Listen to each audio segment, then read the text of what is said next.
के लिए। वक्त सबको मिलता है जिंदगी बदलने के लिए, मगर जिंदगी एक बार मिलती है वक्त बदलने के लिए।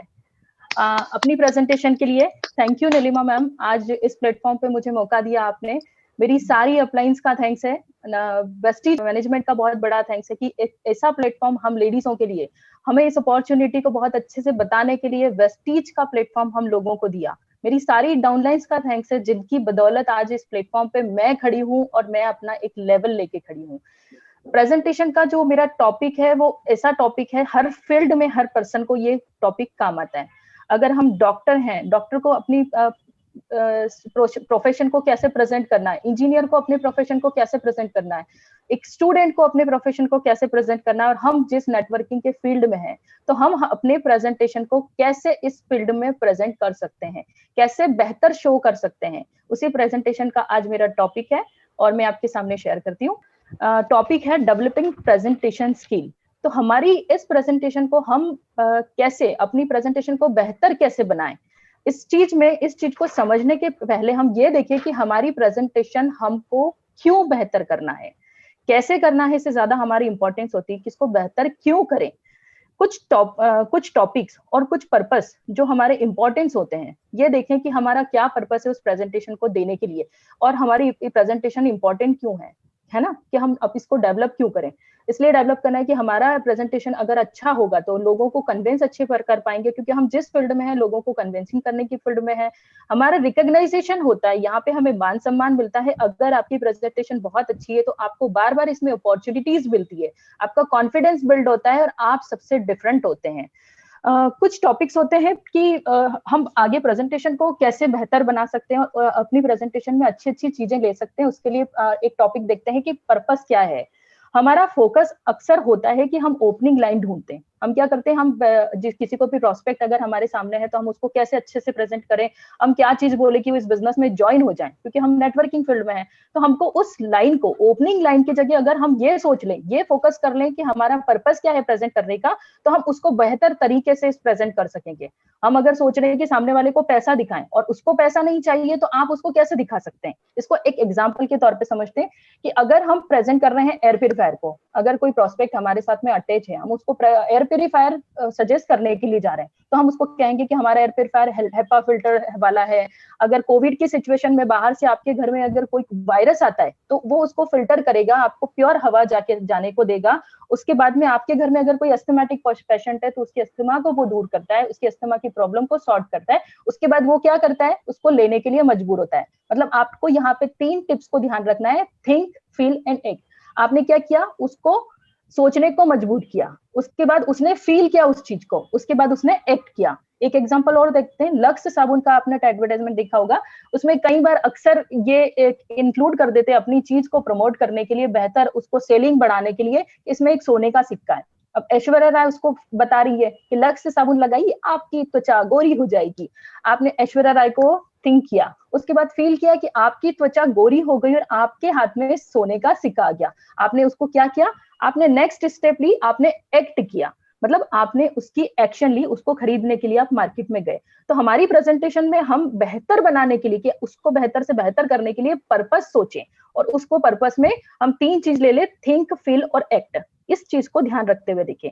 उसके बाद हमको देखना है कि हमारी प्रोस्पेक्ट, जो जिसको प्रोस्पेक्टिंग कर रहे हैं, वो प्रोस्पेक्ट किस टाइप का है। उसको सर्च करने के लिए इस ऑडियंस की स्पेलिंग में ही उसका एक फॉर्मूला छुपा है। इसके पहले हम समझ लें कि ऑडियंस को हम कैसे सकते हैं। एक कहानी के जरिए समझते हैं। एक माँ अपने बच्चे को उंगली पकड़ के मेले में लेके जाती है। अब वो बच्चा बहुत रोता है। माँ कहती है, देखो बेटा यहाँ पे बलून लटक रहा है, देखो कितना अच्छा लग रहा है, देखो बेटा झूला हो रहा है। बच्चा फिर भी रोता है। माँ को समझ नहीं आता है कि मैं बच्चे को इतनी अच्छी अच्छी चीजें, जो बच्चे जिस चीज से अट्रैक्ट होते हैं, मैं वो चीजें दिखा रही हूँ, पर बच्चा क्यों नहीं समझ पा रहा है। अब वो मामी फिर कहती है, देखो बेटा यहाँ पे जोकर का गेम हो रहा है, यहाँ पे ताश का गेम हो रहा है, बलून फूट रहा है। बच्चा तो रोते जा रहा है। बोलते बोलते जब मम्मा थोड़ी सी नजरें को नीचे करती है तो देखती है कि वो बच्चा, उस बच्चे की शूज की लेस खुली होती है। तो वो जब मम्मी उसको देखने बांधने के लिए नीचे बैठती हैं, उसको नीचे बैठ के बोलती है, बेटा क्या हुआ, आप क्यों रो रहा है। जब मम्मी नजर ऊपर करती है तो मम्मी उसके लेवल पे जाके उसको सोचती है कि इसका लेवल क्या है। जहां पे ये लेवल है उसके नी लेंथ तक उसका लेवल हो रहा है, और वो उस चीज को देख ही नहीं पा रहा है जो मम्मी उसको दिखा रही है। तो जब मम्मी उसकी लेस बांधती है, उसको गोदी में लेती है, फिर वो बलून देखता है, मेले की झूले देखता है, जो जोकर दिखा रही है, बलून का एक गेम चलता है वो देखता है, तो बच्चा बड़ा खुश होता है और उसको एंजॉय करता है। मतलब हमको क्या करना है, हमको ऑडियंस, हमको हमारे प्रोस्पेक्ट के लेवल पे जाके सोचना है। प्रोस्पेक्ट के लेवल पे जाने के लिए और सोचने के लिए इसी ऑडियंस की स्पेल में एक फॉर्मूला है। हमको ए से एनालाइज करना है, उसको एनालाइज करना है कि क्या ऑडियंस किस टाइप की, आपका प्रोस्पेक्ट किस टाइप का, वो हिंदी जानता है, इंग्लिश जानता है, 10 लोग हैं, आप 10 लोगों के बीच में दे रहे हैं या सिंगल प्रोस्पेक्टिंग कर रहे हैं। यू से हम अंडरस्टैंड कि वो सामने वाला हम जो चीज बताने जा रहे हैं वो उस चीज को रिलेट कर पा रहा है नहीं कर पा रहा है, उसको समझ पा रहा है नहीं समझ पा रहा है। नया प्रोस्पेक्टिव हमने उसको कह दिया कि ये करेंगे आपको इतना पीवी मिलेगा, ये करेंगे आप उसको उतना पीवी मिलेगा, आपका इनवॉइस ये होगा। तो मैं अपनी भी बात कहूं कि जब मुझे ये इनवॉइस वगैरह की बात की थी तो कम से कम 6 से 8 महीना तो मैं समझ ही नहीं पाई कि इनवॉइस होता क्या है। तो इस चीज को हमको ध्यान रखना है कि उसकी अंडरस्टैंडिंग, वो जिस चीज को समझ पा रहा है उसी चीज के बताएं। डेमोग्राफिक के हिसाब से बता सकते हैं, जैसे हम कभी प्रोस्पेक्ट को बताते हैं तो हम अपनी बीच में मीटिंग के बीच में हम ये चीजें भी लेते हैं कि आप डेमो करके बता रहे हैं, फ्लेक्स का डेमो बता रहे हैं, डिओड्रेंट का आप डेमो बता रहे हैं, तो डेमोग्राफिक के हिसाब से भी उस प्रोस्पेक्ट को आप अच्छे से नॉलेज दे सकते हैं। उसका इंटरेस्ट है कि नहीं, कि वो जबरदस्ती बैठ गया, आपने उसको कहीं से भी बुलाया, आप उसके पीछे लग गए, उसने पीछा छुड़ाने के लिए आपके पास में बैठ गए, प्रोस्पेक्टिंग सुनने के लिए, आपको रिप्रेजेंट कर रहे हैं उसी को देखने के लिए, तो उसका इंटरेस्ट है कि नहीं है। उसके बाद में आप उसका एक्सपेक्टेशन क्या है, वो क्या चाह रहा है, आप उसको क्या दिखा रहे हैं। जैसे अगर हम मूवी देखने के लिए गए, हमने टिकट लिया कि हम शाहरुख खान की मूवी देखने के लिए जाएंगे, और जैसे टिकट लेके हम टिकट हॉल में गए और हमने क्या देखा कि वहां पे शाहरुख खान की मूवी तो नहीं चल रही है बट बच्चों का कार्टून दिखाने को बिठा दिया, तो हमारा एक्सपेक्टेशन क्या था और हमने देखा क्या। इसके बाद उसकी नीड को जानना होता है। नीड मतलब हम गाय को मांस नहीं दे सकते और शेर को घास नहीं दे सकते हैं। इससे हम ये समझते हैं कि उसकी जो नीड है हम उसकी नीड के अकॉर्डिंग बात करें। उसको गाड़ी चाहिए, उसको घर चाहिए, उसको मान सम्मान चाहिए। जैसे मुझे पैसा तो नहीं चाहिए था, मुझे मान सम्मान चाहिए था, बट पैसा भी मिल गया, कि वो भी एक बहुत बड़ी जरूरत होती है, और फॉरेन ट्रिप और कार तो एक्स्ट्रा में मिल गई। तो हमको उसकी नीड, इसी स्पेल के बीच में हम उसकी सारी चीजों को जान सकते हैं। सी से रिप्रेजेंट किया उसको कस्टमाइजेशन। कभी कभी हम प्रोस्पेक्ट पे मोस्टली, ये मैंने भी फील किया और मेरे साथ भी अक्सर हुआ है, कि प्रोस्पेक्ट होता है हिंदी समझने वाला, हम उसको इंग्लिश बताते हैं। और मैं तो अपनी भी कहूं कि मुझे अगर कोई प्रेजेंटेशन इंग्लिश में ज्यादा दिया जाए तो मैं उसको बहुत कम समझ पाऊंगी, हिंदी में दिया जाए तो बहुत अच्छे से समझ पाऊंगी। तो हमको कभी अपनी प्रेजेंटेशन को कस्टमाइज उस पर्सन को देख के भी किया जाता है। मतलब हमको क्या करना है, उसके लेवल से सोचना है, वो किस लेवल का है, उसी के स्पेल में, ऑडियंस के स्पेल में हम ये चीज समझते समझते समझ जाएंगे कि वो क्या चीज चाहता है, उसके अकॉर्डिंग हम ये चीज बताते हैं। ई रिप्रेजेंट करता है एनवायरमेंट का, आपका एनवायरमेंट कैसा है, आप जो प्रेजेंटेशन दे रहे हैं उसमें आपका एनवायरमेंट ऐसा तो नहीं है आपके बच्चों की चाचू आ रही है, पीछे से बहुत सारी बातें हो रही है, आप बर्तन बांज रहे हैं, बर्तन यूटेंसिल्स की आवाज आ रही है, आप क्लीनिंग कर रहे हैं उसकी आवाज आ रही है, क्योंकि आप तो कॉन्फिडेंस से प्रेजेंटेशन दे रहे हैं, सामने वाला पूरा कॉन्सेंट्रेट होकर आपकी बात सुन रहा है। आप गाड़ी पे जा रहे हैं, आपको प्रेजेंटेशन तो बहुत अच्छे से आता है, बट सामने वाले का कॉन्सेंट्रेशन उसकी एयर वाइब्रेशन वगैरह से हिलता है। तो अभी हमने इन सब चीजों में क्या क्या देख लिया, डेवलपिंग प्रेजेंटेशन स्किल में हमने पर्पस देख लिया कि हमारा पर्पस क्या होना चाहिए, हमने ऑडियंस की रिसर्च की, हमारी प्रोस्पेक्ट की रिसर्च कर ली। उसके बाद हम अब देखते हैं कि हमारे इस प्रेजेंटेशन को अच्छे से बेहतर बनाने के लिए आइडियाज कहाँ से लिए। तो हमको आइडियाज लेना है। कई बार हम देखते हैं, हम सुबह उठे या रात को सोए तो हमारे मन में कुछ ना कुछ टिप्स आते रहते हैं, हम किसी से बात करते हैं, अपनी फ्रेंड्स में है, हम मूवी देखने जाते हैं, कुछ सॉन्ग सोचते हैं, तो हमें कुछ थॉट, स्पेशल कुछ थॉट आ जाते हैं। जैसे एक ही बस का प्रेजेंटेशन था, तो मैंने वहां पे, मुझे नाम नहीं याद है, उनकी बहुत अच्छी बात लगी थी कि आप अपलाइन को मानते हो, इससे ज्यादा ये माने कि अपलाइन की माने। मतलब बहुत अच्छी बात है ये, कि अपलाइन को मानने से अच्छा अपलाइन की माने। तो बहुत अच्छी चीज मुझे ये लगी थी।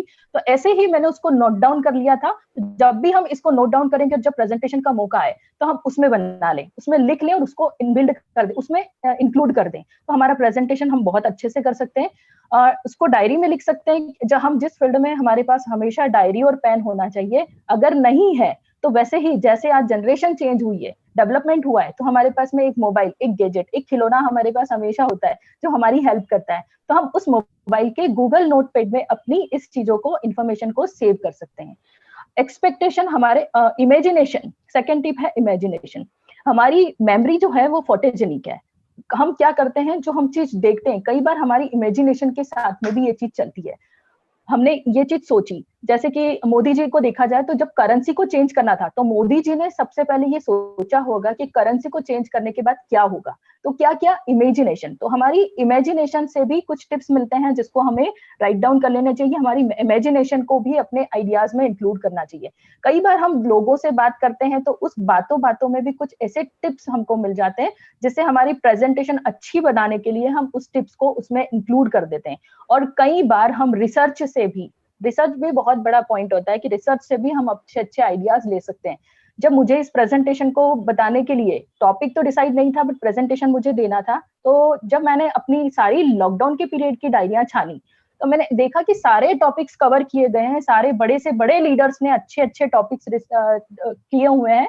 तो मैं ऐसा क्या टॉपिक लूं कि मेरा भी थोड़ा सा डिफरेंट दिखे, क्योंकि होना चाहिए ना कि हम थोड़ा सा डिफरेंट टाइप का करें तो कुछ उसमें मजा आए। तो ये देखा मैंने कि टॉपिक्स तो बहुत बेहतरीन बेहतरीन है, बट कोई भी टॉपिक अगर हम लेते हैं उसको बेहतर प्रेजेंट करने के लिए सबसे पहले क्या देखना होता है, तो प्रेजेंटेशन हमको डेवलप कैसे करें, है ना, स्किल को कैसे बढ़ाएं। मैंने यही टॉपिक को चूज कर लिया और इसी टॉपिक को आज आपके सामने पेश कर रही हूँ।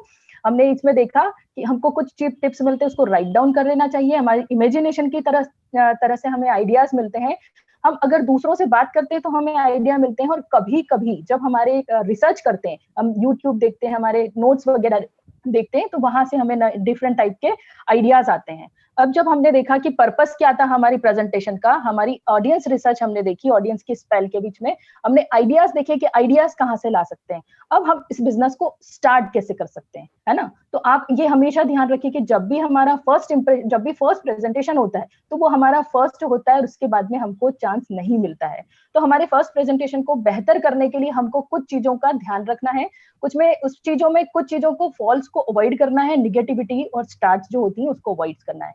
फॉल्स मिथ्स की कभी कभी हम क्या करते हैं, हम स्टार्ट करते हैं प्रेजेंटेशन को तो हम ऐसी तरह से करते हैं, मैंने मीटिंग में लोगों को बुलाया तो 10 लोगों का था, ओके कोई बात नहीं, लोग तो मुझे कम दिख रहे हैं फिर भी मैं स्टार्ट कर देती हूँ। तो हमें क्या करना है, ये जो छोटी छोटी गलतियां होती है इसको ध्यान में रखना है। अरे मेरी आवाज नहीं आ रही है, मेरी डायरी पेन कहाँ रह गई, आप जिस चीज को प्रेजेंट करने वाले हैं आपकी पीपीटी रेडी नहीं है ना। तो ये चीजों का हमको छोटी छोटी गलतियां जो होती है उसका ध्यान रखना है। निगेटिविटी में हमको उस चीज को निगेटिव स्टार्ट नहीं करना है कि ओके कोई बात नहीं, मेरा टॉपिक तो बोरिंग है, आप इसको झेल लीजिएगा, है ना। और ये मैं ऐसे मेरा पहली बार प्रेजेंटेशन है, मैं जैसा भी दूंगी आप मुझे समझ जाइएगा, मैं आज इस प्रेजेंटेशन को देने की कोशिश कर रही हूँ। तो आपकी निगेटिव स्टार्ट ही आपके प्रेजेंटेशन को डिफाइन करती है कि आप किस टाइप का प्रेजेंटेशन सामने वाले को किस तरह से अट्रैक्ट कर सकते हैं। आपकी प्रेजेंटेशन ऐसी होनी चाहिए कि वो बोरिंग ना लगे, उसमें कुछ ना कुछ क्रिएटिव होना चाहिए, और ऐसा होना चाहिए कि समा बांधा रहे। किशोर कुमार के गाने होते हैं, रहमान के गाने होते हैं, हम क्यों सुनते हैं, उसमें एक ऐसा समा बंधा होता है, ऐसा कुछ होता है कि हम उसमें बन जाते हैं, हम बहुत अट्रैक्टिव होते हैं। तो आपकी बोरिंग नहीं होना चाहिए, तो प्रेजेंटेशन बोरिंग नहीं हो उसके लिए आप उसमें कुछ जोक्स ले सकते हैं, स्टार्ट में आप जोक ले सकते हैं, कोटेशन ले सकते हैं, स्टोरीज आप मर्ज कर सकते हैं। कोटेशन में आपने देखा होगा, जब मैंने इस प्रेजेंटेशन को स्टार्ट किया तो मैंने भी एक कोट दिया था इसमें कि वक्त सबको मिलता है जिंदगी बदलने के लिए, मगर जिंदगी दोबारा नहीं मिलती वक्त बदलने के लिए। आप जब स्टार्ट करते हैं तो आपको अपने प्रेजेंटेशन का एक रोड मैप उसको दे देना चाहिए कि आप इस प्रेजेंटेशन में क्या देखेंगे। WIIF डिफाइन करता है what in it for me, उसके लिए उस बिजनेस में क्या है कि वो देखेगा। तो आप एक छोटा सा उसको बता दें कि आप इस चीज में यहाँ पे ट्रैवल फंड है, कार फंड है, उसके इमेजिन ये हम पॉइंट्स देखते जा रहे हैं, हमारे हेल्प के लिए देखते जा रहे हैं। तो एक आप उसको छोटे से तरीके में उसको एक हिंट के तौर पे बता दे कि आप प्रेजेंट किस चीज का करने वाले हैं, और इतना ज्यादा भी ना बताएं कि सामने वाला बोर हो जाए। उसके बाद जब हमने आइडियाज ले लिए, हमने स्टार्ट करना सीख लिया, अब हम उसको करते हैं स्पीच को प्रिपेयर, मतलब हम उसकी बॉडी तैयार कर रहे हैं। अब उसकी बॉडी तैयार करने के लिए हमें कुछ चीजों की लगती है, रिक्वायरमेंट लगती है कि हम किस चीजों का ध्यान रखें। तो हम उसकी बॉडी तैयार करने के लिए उसको तैयार करने के लिए सबसे पहले ये चीजें ध्यान रखें कि जब भी हम किसी को प्रेजेंट करने के लिए कुछ तैयार करते हैं तो ये सिंपल टू कॉम्प्लेक्स हो, ज्यादा कॉम्प्लिकेटेड नहीं ले ले। हम पीवी बताने के चक्कर में रह गए, हमने ये बताना भूल गया, हम उसको डिस्काउंट बताते हैं 10 to 20%। अगर पर्सन 5th क्लास पास है, क्योंकि हमारे ऐसे हम जिस बिजनेस में है, जिस फील्ड में है, यहाँ पे एजुकेटेड अनएजुकेटेड सारे लोग हमको मिलते हैं। अब पर्सन 5th पास है, फर्स्ट क्लास पास है, या फिर एजुकेटेड ही नहीं है, हम उसको 10% दिखा रहे हैं। 10% क्या होता है? 10% वो तो कैलकुलेट ही नहीं कर पाता है। आप उसको दिखाइए कि यहाँ पे कम भाव में मिलता है, मतलब आप क्या कर रहे हैं, उसके लेवल पे जा रहे हैं, वो जितना समझ पा रहा है आप उसको समझ रहे हैं, और आप उसको उसके बाद बता रहे हैं कि यहाँ पे डिस्काउंट मिल जाएगा, आपको कम भाव में मिलेगा। उसके बाद आपको यहाँ पे फ्री का सामान, फ्री तो अच्छा लगता है, आप एग्जाम्पल ले लें उसमें कि जब हम सब्जी लेने जाते हैं तो उसके साथ में धनिया फ्री मिलता है, तो आप उसको एग्जाम्पल ले लें, सिंपल से कॉम्प्लेक्स की तरफ ले जाएं। जब हम जिमिंग करने जाते हैं, हम ड्राइविंग सीखने की जाते हैं, तब हमको हेवी एक्सरसाइज नहीं बताई जाती है, फर्स्ट ही हमको गियर पे बिठा के और बिल्कुल फुल ड्राइव में 4th गियर में हमको गाड़ी स्टार्ट नहीं की जाती है, तो हम उसको नॉर्मल तरीके से लेके उसको बता सकते हैं। उसके बाद पॉइंट्स को कनेक्ट करके बताना है। हम क्या करते हैं, प्रोस्पेक्ट आया, हमने स्टार्टिंग उसकी की, और हमने क्या किया, हमारे सारे ड्रीम्स उस पर थोप दिए। हम ये बहुत बड़ी गलती करते हैं, हम बहुत सेल्फिश हो जाते हैं। जब भी कोई हमको नया बंदा दिखता है, नया प्रोस्पेक्ट दिखता है, तो हम अपनी सारी इमेजिनेशन की ये आया, ये बिजनेस में आ जाए तो मैं, ये मेरा ड्रीम पूरा हो जाएगा, वो मेरा ड्रीम पूरा हो जाएगा। हमको वो गलती नहीं करके हमको ये चीज सोचना है कि उसका ड्रीम क्या है। जब हम उसके ड्रीम्स को कनेक्ट करेंगे अपने ड्रीम से, तो वो वर्क भी करेगा और उसको ये चीज समझ भी आएगी, उसमें आपके बिजनेस में पॉजिटिविटी भी आएगी। इसी चीज को समझते हैं कि कैसे कनेक्ट करें। इसी का एक एग्जांपल बताती हूँ। मेरी एक फ्रेंड को जब मैंने इस बिजनेस के लिए बताया, और उसको मॉडलिंग का शौक था, बट मैंने उसको बताया तो उसने इस बिजनेस के लिए मना कर दिया। बट मुझे जब पता चला कि वो मॉडलिंग का शौक रखती है, तो मैंने उसको टिल्ट कर दिया, उसको ट्विस्ट किया कि तू इस बिजनेस को करना किस लिए है, इस चीज को समझ कि तुझे मॉडलिंग का शौक है, तेरे मम्मी पापा के पास पैसा बहुत है, तुझे हर किसी चीज के लिए पैसा तो बहुत दे देंगे, बट मॉडलिंग करने के लिए तुझे पैसा नहीं देंगे। तो तुम ऐसा करो, इस बिजनेस को ज्वाइन करो, और यहाँ से इस बिजनेस में ज्वाइन करने के लिए सिर्फ तुमको 10,000 लग रहा है, तुम या 5,000 लग रहा है या 3,000 लग रहा है, तुम 3,000 का एक शॉपिंग करो, अपने घर का प्रोडक्ट लो, मम्मी पापा को बताओ कि तुमने कोई बिजनेस चालू करने के लिए कुछ स्टार्टअप किया है। अगर तुम बहुत पैसे वाली हो तो शायद 3,000, 5,000, 10,000 मम्मी पापा को कुछ इतना ज्यादा हेवी नहीं लगेगा। उसने शॉपिंग किया 3,000 का, उसके बाद उसको जाना था बॉम्बे मॉडलिंग के लिए। इसने बिजनेस को डेवलप किया, बिजनेस को बिल्ड किया, अच्छे से इसने फ्लो बढ़ाया अपने बिजनेस का, बॉम्बे शिफ्ट हुई, क्योंकि वहां पे उसको स्ट्रगल करना पड़ता, उसको बहुत सारी प्रॉब्लम्स फेस करना पड़ती, क्योंकि मॉडलिंग फील्ड में उसको बहुत सारे सिचुएशंस ऐसी आती जहां पे पैसा अगर वो मम्मी पापा से मांगती तो वो नहीं मिलता। तो अब क्या किया, उसको कनेक्ट कर दिया, उसके मॉडलिंग शौक को इस बिजनेस से ऐसे कनेक्ट किया, तो वो इस बिजनेस को करने के लिए तैयार हो गया कि मुझे करना मॉडलिंग है, बट मॉडलिंग के लिए पैसा कहाँ से चाहिए, तो उसने इस बिजनेस को अपने आप बिल्ड करना। मतलब इस तरह से हम उसको कनेक्ट कर सकते हैं। अब हमारी इस जो प्रेजेंटेशन रहती है, जो हम बॉडी इसकी तैयार कर रहे हैं, उसमें कुछ चीजों का ये भी ध्यान रख ले कि हम उसको इंटरेस्टिंग बनाए। इंटरेस्टिंग कैसे बनाए, अक्सर देखेंगे आप, जब भी एक लेक्चर, भाषण, जिसको भाषण लगता है कि आप बिल्कुल बोले जा रहे हैं, आपने ये सब चीज बोली, लोगों को समझ आ रही नहीं आ रही, तो अगर आप लेक्चर देते हैं तो पर्सन के, प्रोस्पेक्ट के माइंड में सिर्फ 5% ही आप उसको बिठा सकते हैं, वो 5% ही इंटरेस्ट लेगा। अगर आप रीडिंग की तरह से बताते हैं, जैसे मैं बता रही हूँ, पीपीटी आपको शो करके बता रही हूँ, तो रीडिंग आपकी है तो वो स्क्रीनशॉट ले सकता है, उसके बाद वो समझ सकता है, वो 10% उस चीज को समझ पाएगा। अगर आप ऑडियो वीडियो के जरिए आप उसको बताते हैं, वो 20% इस चीज को समझेगा। डेमोन्स्ट्रेशन, आपने जैसे डिओ का डेमो बताया, फ्लोर क्लीनर का डेमो बताया, फ्लेक्स का डेमो बताया, जो आपको कन्वीनियंट लगता है उसके हिसाब से, अगर डेमोग्राफी के हिसाब से बताया, डेमोन्स्ट्रेशन के हिसाब से, तो वो उसको 30% समझता है। और डिस्कशन, जब डिस्कस करते हैं किसी चीज के लिए कि ओके आपकी फैमिली में कितने लोग हैं, अच्छा ये खर्चा तो लगता ही होगा ना, तो आप क्या सोचते हैं ये चीजें इस चीजों से पूरी कर सकते हैं, आपकी ये ड्रीम है, तो डिस्कशन से भी लोग 50% तक समझते हैं। उसके बाद प्रैक्टिस बाय डूइंग। आज मुझे इस प्लेटफॉर्म पे अगर बोलने का मौका नीलिमा मैम ने दिया है, तो उन्होंने देखा होगा कि शायद मैं कुछ प्रेजेंट कर पाती हूँ, तो वो प्रैक्टिस, उसके बाद जब मैंने इसको मिरर में देख के कई बार प्रैक्टिस की, तो वो प्रैक्टिस आपकी अच्छी होगी, और प्रैक्टिस के थ्रू भी आप 75% लोगों को कन्विंस कर सकेंगे। और कन्विंस से ज्यादा इसमें लोगों को सपने पूरे कराने का बिजनेस है, तो आप उसको यहाँ पे ये चीज एक्सप्लेन कर सकते हैं। टीच अदर, दूसरों को बात करके भी और टीच करके, जैसे इन्वॉल्व होते हैं, हम कुछ गेम खेल रहे हैं या एक दूसरे को एक्सप्लेन करने के हिसाब से, उससे भी पर्सन 90% तक समझते हैं। इसमें हमने देखिए simple to complex, normal word से लेके कॉम्प्लिकेटेड वर्ड तक ले जाना चाहिए, पॉइंट्स को कनेक्ट करके बताना चाहिए, और उसके लिए ऐसा बताएं कि उसके लिए इंटरेस्टिंग हो जाए। अब जैसे ओपनिंग बहुत शानदार होनी चाहिए, वैसे ही क्लोजिंग भी बहुत दमदार होनी चाहिए। अगर आपने क्लोजिंग की तरफ फोकस नहीं किया, कई बार कहते हैं ना कि हमारा फॉलोअप भी बहुत अच्छा मजबूत होना चाहिए, वैसे भी आपकी क्लोजिंग डिपेंड करती है। पर्सन शुरू में बहुत अच्छे से देखता है और एंड में बहुत अच्छे से देखता है। आप शुरुआत बहुत अच्छी कर दीजिए, एंड बहुत अच्छा कर दीजिए, मिडिल पार्ट तो वैसे भी एग्जाम में हम कुछ भी लिख के आते थे। हिस्ट्री में फिजिक्स घुसा दिया तो भी कई बार ऐसा होता था कि हमारी कॉपीज चेक होती थी, तो बीच वाला पार्ट तो कहीं ये मैंने खुद ने भी किया और मार्क्स अच्छे अच्छे लेके भी आए हैं, क्योंकि होता है, ये हर जगह हुआ है और ये एक माइंड सेट होता है कि मॉर्निंग स्टार्टिंग बहुत अच्छी होती है और एंड आप तो एंड की तरफ, एंड बहुत अच्छा करने के लिए आपको ये ध्यान रखना है कि इमरजेंसी ब्रेक आप ना लगाएं। इमरजेंसी ब्रेक हो जाते हैं कि अगर हम 2 प्रोस्पेक्ट को टाइम दिया है, एक प्रोस्पेक्ट आके बैठा है और हमने देख लिया कि 10 या आधी घंटे का, हमने 40 मिनट का जैसे हो रहा 30 to 35 मिनट का प्रेजेंटेशन हम किसी भी प्रोस्पेक्ट के साथ करते हैं, मिनिमम टाइम के अकॉर्डिंग देखना होता है। तो हम उस प्रोस्पेक्ट के देखते हैं, उससे प्रोस्पेक्टिंग कर रहे हैं, एंड चल रहा है और दूसरा प्रोस्पेक्ट हमारे सामने कॉल लगा के अगर आ गया, तो हमने उसको सिर्फ एंड को प्रॉपर नहीं किया और हमने इमरजेंसी ब्रेक लगा दिया। ओके, आई थिंक कि आप ये सब चीज समझ चुके होंगे। अब मैं इस प्रेजेंटेशन को खत्म करती हूँ यहाँ पे। तो आपको उन चीजों का ध्यान रखना है कि आप जिसको प्रेजेंट कर रहे हैं, जिसको दिखा रहे हैं, उसको प्रॉपर तरीके से प्रेजेंटेशन दें। उसके बाद आप जब एंड दें, एंड करें, तो एक समरी, पॉइंट टू पॉइंट बिल्कुल ऐसी समरी दें जिससे वो चीज समझ सके कि आपने क्या प्रेजेंटेशन दिया था। एंड में कोई एक ऐसी इंफॉर्मेशन नहीं दे जो उसके लिए नहीं रहे, नहीं मतलब आप उसके लिए न्यू रहे। हम प्रोस्पेक्टिंग कर रहे हैं, हमने आज टॉपिक लिया अपने सारे प्रोस्पेक्ट के सामने कंसिस्टेंसी का। हम पूरा सिखा रहे हैं कि कंसिस्टेंसी क्या होती है, उसमें आपके क्या बेनिफिट होते हैं। आप कंसिस्टेंसी सिखा रहे हैं, आपने डेट बताई कि कंसिस्टेंसी का एक बात ध्यान जरूर रखिएगा कि कंसिस्टेंसी की लास्ट डेट होती है 12 तारीख तक आप कंसिस्टेंसी करते हैं। अगर यहाँ पे आप बिजनेस पार्टनर बन चुके हैं और करते हैं, अगर आप न्यू हैं तो पूरे एंड तक कर सकते हैं, कभी भी आप इस कंसिस्टेंसी में इंक्लूड हो सकते हैं, मगर आपसे 12 तारीख तक, सेकेंड टाइम में जब भी आपका नेक्स्ट मंथ होगा, तो आपको 12 डेट तक कंसिस्टेंसी करना होगा। अब इस बीच में आप एक नई इंफॉर्मेशन उसको दे देते हैं कि आप कंसिस्टेंसी तो 12 तक करते हैं, मगर आपको ऑफर 17 डेट तक भी मिलता है। मतलब आपने क्या किया, आपने खुद ने उसको कंफ्यूज कर दिया, आपने एक नई इंफॉर्मेशन उसको दी और आपने खुद ने उसको कंफ्यूज कर दिया। उसके बाद कॉल टू एक्शन, आपको ऐसा प्रेजेंटेशन के साथ में उसको एंड देना चाहिए जिससे वो समझ सके कि उसको इस बिजनेस में क्या करना है।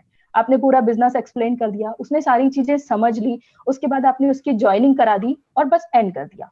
आप उसको एक फ्लो बताएं, एक पार्ट बताएं कि आपको यहाँ से प्रोडक्ट लेना है और इतने का प्रोडक्ट लेके आप इस बिजनेस को स्टार्ट कीजिए। तो आपको प्रोडक्ट कहाँ से लेना है और कितने पीवी का लेना है। आप उसको एक उसको एक्शन लेने के लिए एक अच्छा सा पॉइंट्स भी दें एंड में।